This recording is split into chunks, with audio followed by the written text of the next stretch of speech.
এখন আমরা যেটা পড়াবো সেটা হচ্ছে কি যে রাসায়নিক বিক্রিয়া যে চ্যাপ্টারটা আমরা পড়ছিলাম ক্লাস 8 এর তারই একটা যে উপএকক আমরা আলোচনা করছি। তাহলে রাসায়নিক বিক্রিয়া চ্যাপ্টারেরই এটা একটা পার্ট। এর আগে আমরা ফার্স্টে পার্টে কি পড়েছি যে বিভিন্ন তাপে বিভিন্ন প্রভাবকগুলি, রাসায়নিক বিক্রিয়ার যে বিভিন্ন প্রভাবকগুলি পড়েছি। তারপরে আমরা কি পড়েছি, অনুঘটক পড়েছি। আজকে আমরা যেটা পড়বো যে তাপগ্রাহী ও তাপমোচী পরিবর্তন, অর্থাৎ তাপগ্রাহী এবং তাপমোচী রাসায়নিক বিক্রিয়া। তাহলে এখন প্রশ্ন আসছে যে তাপগ্রাহী বা তাপমোচী কথাটার অর্থ আগে জেনে নিই। তাপগ্রাহী কথাটার অর্থ তাপ গ্রহণ করবে। তাহলে কোনো একটা রাসায়নিক বিক্রিয়া যেখানে তাপ গৃহীত হবে, গ্রহণ হবে, সেটাকে বলা হচ্ছে তাপগ্রাহী বিক্রিয়া, রাসায়নিক বিক্রিয়া। আর যে রাসায়নিক বিক্রিয়াতে তাপ মোচিত হবে ও উদ্বৃত্ত হতে থাকবে অর্থাৎ উদ্ভব হবে, সেটাকে বলা হচ্ছে তাপমোচী বিক্রিয়া। তো এইরকম অনেক ধরনের রাসায়নিক পরিবর্তন তোরা নিশ্চয়ই দেখেছিস ব্যক্তিগত জীবনে হোক বা বাস্তব জীবনে, যে যেখানে আমরা তাপ পেয়ে থাকি। যেমন কি কোনো কিছুই যে জ্বালালেই, আগুন জ্বালালেই তাপ পেয়ে যাই।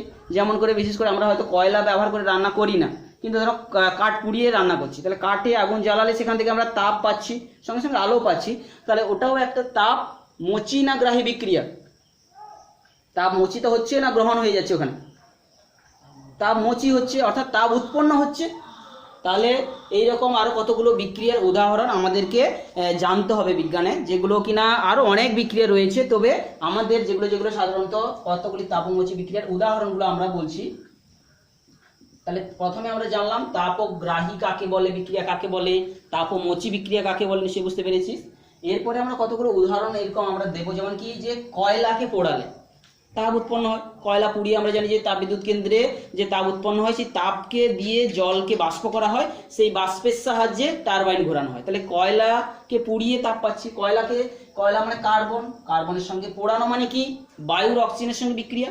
বায়ুর মাত্র যে বায়ুতে যে গ্যাসটা, দুটো গ্যাস প্রধান রয়েছে, একটা হচ্ছে নাইট্রোজেন, একটা হচ্ছে অক্সিজেন। এর মধ্যে নাইট্রোজেন কিন্তু নিষ্ক্রিয় প্রকৃতির গ্যাস, সেই গ্যাসটা আমাদের কোনো কাজে লাগে না। কেবলমাত্র উদ্ভিদের কিছু উদ্ভিদের যে মূলে বসবাসকারী, অর্বুদে বসবাসকারী রাইজোবিয়াম যে নামক ব্যাকটেরিয়াগুলো, ওরা কি করে মাটিতে মিশিয়ে দিতে পারে। কিংবা এই যে বৃষ্টিপাতের সময় যেমন বজ্রপাত ঘটছে, বাতাসের অক্সিজেনের সঙ্গে নাইট্রোজেনের বিক্রিয়া হয়ে ওই নাইট্রোজেন অক্সিজেনের সঙ্গে মিলিত হয়ে নাইট্রিক অক্সাইড বা নাইট্রোজেন ডাইঅক্সাইড তৈরি হয়। সেগুলো জলের সঙ্গে মিশে নাইট্রিক অ্যাসিড তৈরি করে সে মাটিতে মিশতে থাকে, এভাবে নাইট্রোজেন মাটিতে মিশে। কিন্তু বায়ুতে যখন কোনো কিছু পোড়ানো হয়, কোন গ্যাসটা দায়ী হয়? অক্সিজেন। তাহলে কার্বনের সঙ্গে অক্সিজেন বিক্রিয়ায় যে কার্বন ডাই অক্সাইড উৎপন্ন হবে, সঙ্গে সঙ্গে তাপ উৎপন্ন হবে। যেটি যদি কোনো বিক্রিয়ায় তাপ উৎপন্ন হয় তাকে বোঝানোর জন্য আমরা সাধারণত প্লাস বোঝাই, তাপ, প্লাস তাপ। আর যদি কোনো রাসায়নিক বিক্রিয়ায় তাপটা শোষিত হয়, তখন আমরা তাকে কি ব্যবহার করব? মাইনাস দিয়ে তাপ ব্যবহার করব। তো এখন আমরা প্রথমে তাপগ্রাহী বিক্রিয়াগুলোর কথা বলছি। তো এইরকম আরো কতগুলো বিক্রিয়া আমরা সচরাচর দেখে থাকি, যেমন এই যে পোড়া চুন বাজার থেকে কিনে এনে তখন রেখে দিয়ে তাতে জল মিশিয়ে ভিজিয়ে দেওয়া হয়, তারা পুকুরে ছড়ানো হবে, দিয়ে পুকুরের জলটাকে পরিষ্কার করা হয়। তো সেখানে দিলে দেখবি গরম হয়ে যায়, তাহলে সেইখানে কলি চুন তৈরি হয়ে যায়। এমনি পাথরের চুনের সংকেত কি? Calcium oxide. তাকে যখন জল মিশিয়ে দেব, জল দিয়ে দিলে এখানে দেখা যাবে যে কলি চুন তৈরি হয়ে যাবে, ক্যালসিয়াম হাইড্রোক্সাইড CaOH2 তৈরি হয়ে যাবে, এবং সেখানে কিন্তু প্রচুর তাপ উৎপন্ন হবে। এই তাপকে অনেক সময় ডেল্টা সিম্বল দিয়েও ব্যবহার করা হয়, বুঝতে পেরেছিস? তাপ বিজ্ঞানের ভাষায় তাপকে অনেক সময় ডেল্টা সাইন ব্যবহার, অর্থাৎ প্লাস তাপ উৎপন্ন হয়। এইরকম আরো একটা বিক্রিয়া আছে, মিথেন গ্যাস। তাকে পোড়ালে অনেক যে আমরা গ্যাস সিলিন্ডারে গ্যাস নিয়ে আসছি, ওর মধ্যে মিথেন আর বিউটেন গ্যাসের মিক্সচার রয়েছে, জ্বালানি হিসাবে গ্যাস দিচ্ছে এখন সরকার থেকে, তাই তো? এই লকডাউনে প্রত্যেকে গ্যাস দিচ্ছে, সেই গ্যাসের ভেতর যেগুলো থাকছে সেই গ্যাসগুলো, মিথেন গ্যাস CH4, একেও যদি বায়ুতে পোড়ানো হয় তাহলে কি উৎপন্ন হবে? কার্বন ডাই অক্সাইড উৎপন্ন হবে, জল উৎপন্ন হবে, বুঝা গেছে? এই কার্বন ডাই অক্সাইড হবে, জল উৎপন্ন হবে। এইভাবে এই বিক্রিয়াটাকে যদি ব্যালেন্স করি, 2H2O লাগবে, অক্সিজেন এখানে দুটো আছে, এখানে একটা 2 দিয়ে দিচ্ছি, তাহলে হাইড্রোজেন কার্বন হয়ে যাচ্ছে। তো এইভাবে আমরা প্রত্যেকটা বিক্রিয়াতে এখানেও দেখতে পাবো যে তাপ উৎপন্ন হয়। তাহলে এইগুলো হচ্ছে তাপ উৎপাদনকারী বিক্রিয়া বা তাপমোচী বিক্রিয়া। সরি, প্রথমে যেগুলো আমরা উদাহরণগুলো পড়ছি সেগুলো তাপমোচী বিক্রিয়াগুলোর উদাহরণ। তো এই তাপমোচী বিক্রিয়া আরো অনেক ব্যবহার আমরা দিনের পর দিন দেখতে পাচ্ছি, বিশেষ করে রান্নার কাজে প্রত্যেক দিন আমাদের সেটা লাগছে। তাপমোচী বিক্রিয়া না হলে আমাদের রান্না বান্না হতো না, খাওয়া দাওয়া হতো না। তাহলে তাপ উৎপন্ন হচ্ছে বলে আমাদের সমস্ত কিছু বিক্রিয়াগুলো ঘটছে এবং রান্নাটাও হচ্ছে। 2 নম্বর কি? তাপ বিদ্যুৎ উৎপাদন যেখানে হচ্ছে, তাপ বিদ্যুৎ উৎপাদন কেন্দ্রে কিন্তু কয়লাকে পুড়িয়ে সেখানে আমরা দেখতে পাচ্ছি তার প্রয়োগ হচ্ছে, তাহলে তাপমোচী বিক্রিয়ার ওখানে একটা প্রয়োগ হচ্ছে। এছাড়া কি? এই যে তাপ উৎপন্ন হলে কি হয়, যে ধাতু ঝালাই দেওয়া হয়।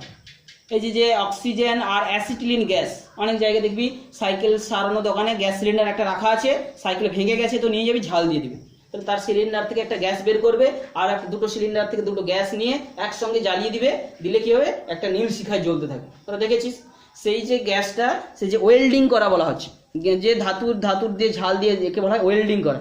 ওয়েল্ডিংয়ের কাজে তোরা লেগে যেতে পারিস, বিভিন্ন ওয়েল্ডিংয়ের কাজে ছেলেরা পড়াশোনা বন্ধ করে দিয়ে লেগে গেছে, যারা পড়াশোনা ধরো ঘরে প্রচুর চাপ দিচ্ছে যে পয়সা রোজগার করতেই হবে, আন্দোলন চালাচ্ছে ঘরের লোক, তাহলে কি হবে ছেলে মেয়েরা বাধ্য হয়ে দোকানে পালিয়ে যাচ্ছে, দোকানে গিয়ে সেখানে কাজ করছে। আমাদের তো অনেক ছেলে মেয়েদের আমি দেখি রাস্তায়, মেয়েদেরকে নয় ছেলেদেরকে আমরা দেখি যে রাস্তায় বিভিন্ন যে গ্রিল দোকানে তারা কাজ শুরু করে দিয়েছে, তো ওয়েল্ডিংয়ের কাজ, মানে সেখানে কিন্তু অন্য পদ্ধতিতে ওয়েল্ডিং হচ্ছে আর অন্য দোকানে অন্য পদ্ধতিতে। তো এই ওয়েল্ডিংয়ের সময় কিন্তু এক বিশেষ ধরনের রশ্মি বের হয়, তোরা দেখে থাকবি, সেই জন্য চোখে চশমা টাইপের ব্যবহার করে রাখে, একটা অতিবেগুনি রশ্মি বের হয়, সেই চোখের রশ্মি যদি চোখে হঠাৎ কেউ চোখে পড়ে যায়, চোখে দেখবি সমস্যা সৃষ্টি হয়ে যেতে পারে কয়েকদিন, সেই জন্য আমাদেরকে কিন্তু বিশেষ ধরনের চশমা ব্যবহার করতে হয়, সেটা আল্ট্রাভায়োলেট রশ্মি বের হয়। সে যাই হোক, এখানে অ্যাসিটিলিন গ্যাসকে পোড়ালে, অ্যাসিটিলিন গ্যাসকে যদি পোড়ানো হয় ওয়েল্ডিংয়ের কাজ, ওয়েল্ডিং মানে ধাতুর ঝালাইয়ের কাজে কি গ্যাসটাকে পোড়ানো হয়, অ্যাসিটিলিন গ্যাসের সংকেত কি না C2H2। এই গ্যাসটার সঙ্গে অক্সিজেন গ্যাসের যখন বিক্রিয়া হবে প্রায় 2000 ডিগ্রি সেন্টিগ্রেড তাপমাত্রা সৃষ্টি হয়, 2000 ডিগ্রি সেন্টিগ্রেড। আর আমরা আজকে যে তাপমাত্রায় বসে আছি কত, হয়তো 30-35 হয়েছে, হয়তো 30-32 হচ্ছে, তাহলে এই তাপমাত্রায় অস্বস্তি লাগছে। 2000 যদি করে দেওয়া হয় তাহলে পুড়ে ছাই হয়ে যাবো। তাহলে কি সেই যে তাপে লোহাকে ও ধাতুকে গলানোর কাজ ব্যবহার করা হয় ওয়েল্ডিং এর কাজে, তাহলে প্রায় 2000 ডিগ্রি সেন্টিগ্রেড তাপমাত্রা সৃষ্টি হয়ে যায়। তাহলে কোনো জায়গায় কারোর যদি ঝাল দিতে হয় তাহলে ওয়েল্ডিং এর দোকানে চলে যাবি। তবে এই তাপমোচী বিক্রিয়া যেগুলাতে প্রচুর তাপ উৎপন্ন হয়, সেই তাপ উৎপন্ন হওয়ার সঙ্গে সঙ্গে অনেক সময় কিন্তু আলো উৎপন্ন হতে শুরু করে, বুঝতে পেরেছিস? এই যে এটা একটা তাপমোচী বিক্রিয়া, কিন্তু সঙ্গে সঙ্গে আলো উৎপন্ন হয়, এখানে প্রচুর শক্তিশালী আল্ট্রাভায়োলেট রশ্মি উৎপন্ন হয়ে যেতে শুরু করে, এটা একটা রশ্মি, তাহলে কোনো সময় আলো তাপ একসঙ্গে উৎপন্ন হওয়া শুরু হয়েছে। তো সেই জন্য কিন্তু আমাদের সতর্ক থাকতে হবে, সতর্কতা। তাহলে এই সমস্ত বিক্রিয়াগুলো থেকে, তাপমোচী বিক্রিয়াগুলো থেকে আমাদের সবসময় সতর্ক থাকতে হবে, বোঝা গেছে? সেই জন্য, কারণ কি অনেক সময় তাপমোচী বিক্রিয়ার ফলে অনেক সময় দ্রুত গ্যাসও উৎপন্ন হয়ে যায়, সেই গ্যাস যখন দ্রুত ছড়াতে শুরু করে তরঙ্গ সৃষ্টি হয়, সেই তরঙ্গ কিন্তু অনেক যে ক্ষতি করতে পারে। তো সেই রকম কিছু ব্যাপারে আমাদের সতর্ক থাকতে হবে। এরপরে চলে আসছি যে আর একটা, তাহলে প্রথমে আমরা যেটা পড়লাম হচ্ছে তাপমোচী রাসায়নিক পরিবর্তন। এরপরে যেটা আমরা আলোচনা করবো সেটা হচ্ছে তাপগ্রাহী, যেখানে তাপ শোষিত হয়ে যাবে, অর্থাৎ গ্রহণ করবে, অর্থাৎ তাপ দিলেই তবে সে কাজ শুরু করবে, তাকে বাইরে থেকে তাপ দিতে হবে, অর্থাৎ সে নিশ্চয়ই বিক্রিয়াটা শুরু করতে গেলে তাপ উৎপন্ন হবে। তো এখন প্রশ্ন আসছে যে তাপ মোচন হয় বা তাপ যে গ্রহণ হয় কেন কি না, আমরা যে এর আগের চ্যাপ্টারে পড়েছি যে পদার্থ সাধারণত যে কোনো পদার্থ যাই হোক না কেন তাদের মধ্যে বন্ধনী আছে, তাই তো? পদার্থের মধ্যে অণুর মধ্যে বন্ধনী আছে, দু প্রকারের বন্ধনী আছে। কি সেই বন্ধনী? তাহলে কেন হচ্ছে এই মোচন, যে তাপ গ্রহণ বা মোচনটা কেন হচ্ছে না, আমরা জানি পদার্থের ভেতরে বন্ধনী রয়েছে, বন্ধনী। সেই বন্ধনী কয় প্রকার আমরা পড়েছি এর আগের ক্লাসটাতে? দু প্রকার, একটা হচ্ছে আয়নীয় বন্ধনী আর একটা কি বন্ধনী? সমযোজী বন্ধনী। তাহলে এই আয়নীয় বন্ধনী আর সমযোজী বন্ধনী, এই বন্ধনী যখনই ভাঙবে তখনই কিন্তু প্রচুর শক্তি নির্গত হয়। বন্ধনী ভেঙে অন্য কোনো বন্ধনী তৈরি হবে। কেউ ধর কারোর সঙ্গে বন্ধন ছিল, বন্ধন ভেঙে গেল, কারোর সঙ্গে বন্ধন ভেঙে গেল, তাহলে প্রচুর পরিমাণে তার কান্না উৎপন্ন হবে। কারোর সঙ্গে কার বন্ধনী জুড়ে গেল, সে আবার প্রচুর পরিমাণে হাসবে। তাহলে কি হবে? বন্ধনী ভাঙলে এবং জুড়লে প্রচুর পরিমাণে শক্তি উৎপন্ন হতে পারে, আবার শক্তির দরকারও হতে পারে।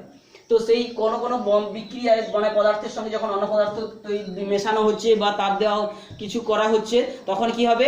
নতুন ধরনের বন্ধনী সাজিয়ে যায় পদার্থের ভেতরে। সেই বন্ধনী যখন ভাঙে, সেই বন্ধনী ভেঙে যাওয়ার সময় কিন্তু প্রচুর তাপ উৎপন্ন হতে পারে, আবার তাপ শোষিত হতে পারে। তাহলে এই তাপ গ্রহণ বা তাপ শোষণের কারণটা হচ্ছে বন্ধনীর যে ভাঙন আর হচ্ছে গঠন।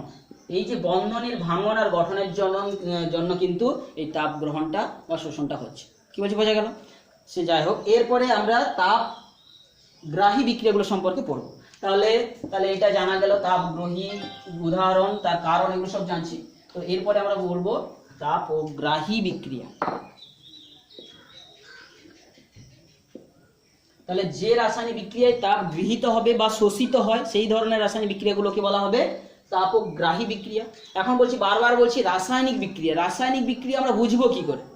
রাসায়নিক বিক্রিয়া বুঝবো কি করে? যে বিক্রিয়া ধরো হয় তাপ উৎপন্ন, ধরো কোনো অধক্ষেপ উৎপন্ন হচ্ছে, কোনো ধরো গ্যাস উৎপন্ন হয়ে যাচ্ছে, কোনো পরিমাণে বিশেষ পরিমাণে আলো নির্গত হয়ে আসছে, তো কিংবা কোনো সময় যদি দেখি রঙের পরিবর্তন ঘটে যাচ্ছে, তাহলে সেই সমস্ত বিক্রিয়াগুলোকে বলবো রাসায়নিক বিক্রিয়া। কি বলছি, বোঝা গেল? যে বিক্রিয়া ধরো কোনো তাপ উৎপন্ন হয়ে যাচ্ছে, আলো উৎপন্ন হচ্ছে, কিংবা বিশেষ গ্যাস বেরিয়ে চলে আসছে, তাহলে এই যে আমাদের যে কোনো সময় গ্যাস বেরিয়ে যায়, তাহলে আমাদের পেটের ভিতরে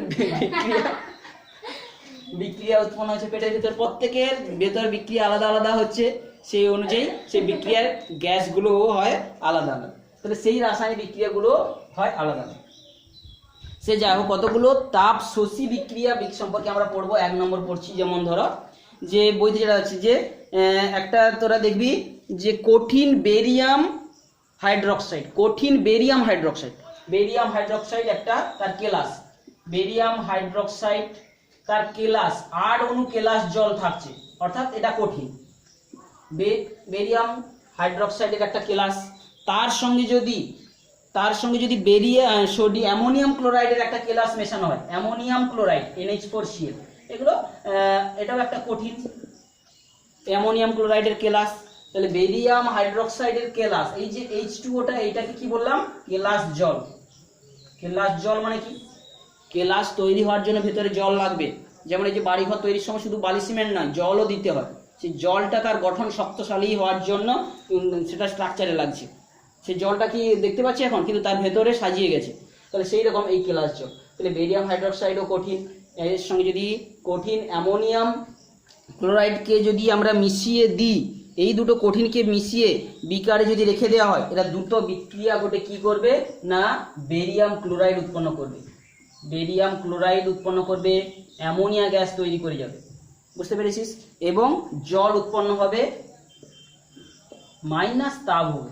তাহলে দুটো, এটা বিক্রিয়াটা মনে রাখতে হবে, লিখে লিখে প্র্যাকটিস করিস। তাহলে এমনি পরীক্ষা দেবে যে বেরিয়াম হাইড্রোক্সাইডের কঠিন কেলাসের সঙ্গে অ্যামোনিয়াম ক্লোরাইডের কঠিন কেলাসের বিক্রিয়ায় তাপ গ্রহণ হয় না শোষণ হয়? তাপ শোষিত হয়, ঠান্ডা হয়ে যাবে। সেই যে ঠান্ডা হয়ে যাবে আমরা বুঝবো কি করে? এই বিকারের মধ্যে যদি এই দুটো পদার্থকে আমরা রাখি এবং চারপাশে যদি জল রাখা থাকতো, এগুলো যদি জল থাকতো, এই জলগুলো কিন্তু বরফ হয়ে যাবে, কিছু কিছু জায়গায় বরফ হয়ে যাবে, বুঝতে পেরেছিস? রাখিটাকে রেখি বলছিস, বোঝা গেছে না? বুঝতে পারছিস না? অর্থাৎ এই যে বেরিয়াম হাইড্রোক্সাইডের কেলাস অ্যামোনিয়াম ক্লোরাইডের কেলাস নিয়ে যদি মিশিয়ে রাখা হয়, তার জলপূর্ণ পাত্রে রাখা হয়, সেটা এত ঠান্ডা হয়ে যাবে যে বরফ জমে যাবে। তাহলে এটা একটা তাপ শোষিত হচ্ছে, এই বিক্রিয়াটা হওয়ার জন্য তাপ শোষিত হয়ে গেছে। তাহলে এটা বেরিয়াম ক্লোরাইডের একটা তরল তৈরি হয়ে যাবে, এটা তরল হয়ে যাবে। তাহলে দুটো কঠিনের বিক্রিয়া, একটা তরলের উদাহরণে একটা বিক্রিয়া দাও। এরকম পরীক্ষায় প্রশ্ন দিতে পারে যে দুটো কঠিন কেলাসের বিক্রিয়ায় একটা তরল পদার্থ উৎপন্ন হচ্ছে, এরকম একটা বিক্রিয়া দাও। কঠিন প্রশ্ন যদি হয় তাহলে এরকম প্রশ্ন পড়বে। পরবর্তীকালে তোরা যদি সায়েন্স নিয়ে কেমিস্ট্রি রাখিস, তাহলে এরকম বিক্রিয়া, অনেক বড় বড় বিক্রিয়া তোরা পাবি, বুঝতে পেরেছিস? কেমিস্ট্রি নিয়ে পড়লে পরবর্তীকালে ওষুধ তৈরি কারখানায় কাজ পেয়ে যাবি, বেতন হয়তো 70-80 হাজার টাকা হয়ে যাবে তোদের, বুঝতে পেরেছিস? হলদিয়াতে রয়েছে, তাহলে কেমিস্ট্রি নিয়ে পড়তে পারিস। আচ্ছা, তাহলে এটা গেল একটা উদাহরণ। 2 নম্বর উদাহরণ কি করছি?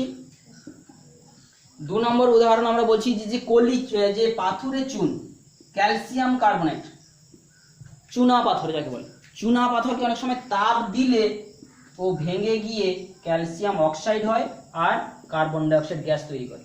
এখানে তাপটা শোষিত হচ্ছে, এখানে মাইনাস তাপ হচ্ছে। কি বলছি, বোঝা গেল?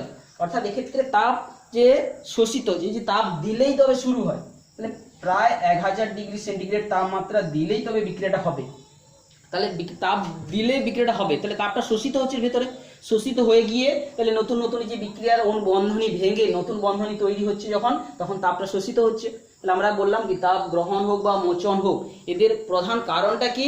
যে তাদের বন্ধনী ভাঙছে বা তৈরি হচ্ছে। তাহলে এটাও আরেকটা তাপ শোষণকারী বিক্রিয়ার উদাহরণ। কিংবা আরো একটা বিক্রিয়ার উদাহরণ বইতে রয়েছে যে অ্যামোনিয়াম ক্লোরাইডকে যদি জলে মেশানো হয়, অ্যামোনিয়াম ক্লোরাইড একে NH4Cl একে যদি জলে মেশানো হয়, জলটা একটু ঠান্ডা তৈরি হয়ে যাবে। একটা অ্যামোনিয়াম ক্লোরাইডের জলীয় দ্রবণ করলে কি হবে? এটা ক্লোরাইড যদি কেলাসটাকে জলে ডোবানো হয়, তাহলে এটা কিন্তু টেস্ট টিউবটা ঠান্ডা হয়ে যাবে এবং এই যে ঠান্ডা হয়েছে বোঝানোর জন্য আমরা কি করতে পারি, একটা থার্মোমিটার ডোবালে দেখবি থার্মোমিটারে পারদ নেমে যাবে। আমরা তাপমাত্রা মাপি কিসের সাহায্যে, এই যে অ্যামোনিয়াম ক্লোরাইডের আর জলের দ্রবণকে একটা টেস্ট টিউবে নিয়েছি, তাহলে ওর ভিতরে একটা থার্মোমিটার ডোবালে দেখা যাবে যে ওর পারদের যে স্তম্ভটা আস্তে আস্তে নেমে যাবে। কি বলছি, বোঝা গেল?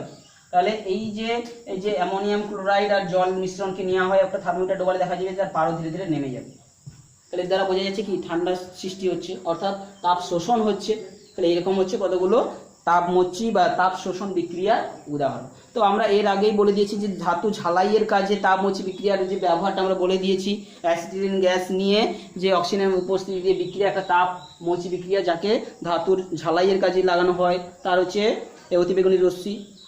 এবং এই তাপগ্রহী এবং তাপমোচী পরিবর্তনের যে কারণগুলোও বলে দিয়েছি। তাহলে এইটা তোরা নিজেরা ভালো করে পড়িস, বোঝা গেছে? যে তাহলে এই চ্যাপ্টারটা ভালো করে পড়ার পরে আমরা এখান থেকে পরের দিন কয়েকটা প্রশ্ন দিয়ে দেবো।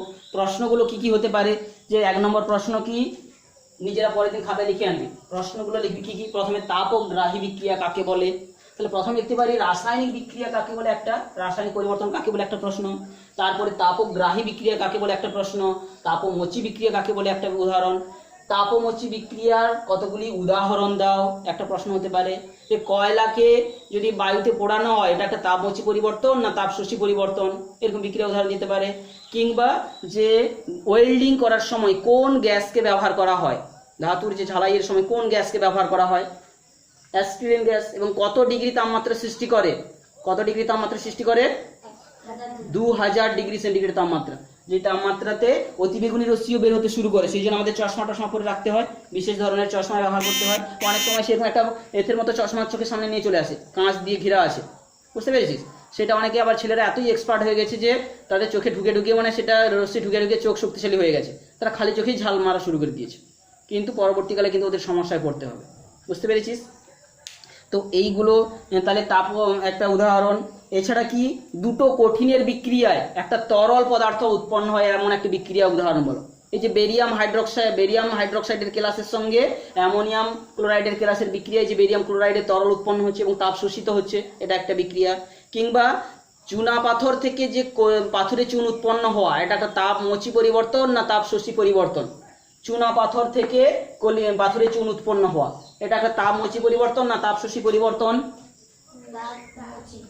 শোষিত হচ্ছে, তাপ দিলে তবে বিক্রিয়া হচ্ছে, তাহলে এটা একটা তাপ শোষী পরিবর্তন, অর্থাৎ তাপগ্রাহী বিক্রিয়া, তাপ গৃহীত হচ্ছে, ওখানে তাকে তাপ দিতে হচ্ছে, মানে বাইরে থেকে দিলে তবে সে বিক্রিয়া হচ্ছে। মানে কি, ওটা এই যে তরকারি রান্না করছি, এটা একটা তাপগ্রাহী পরিবর্তন না তাপমোচী পরিবর্তন?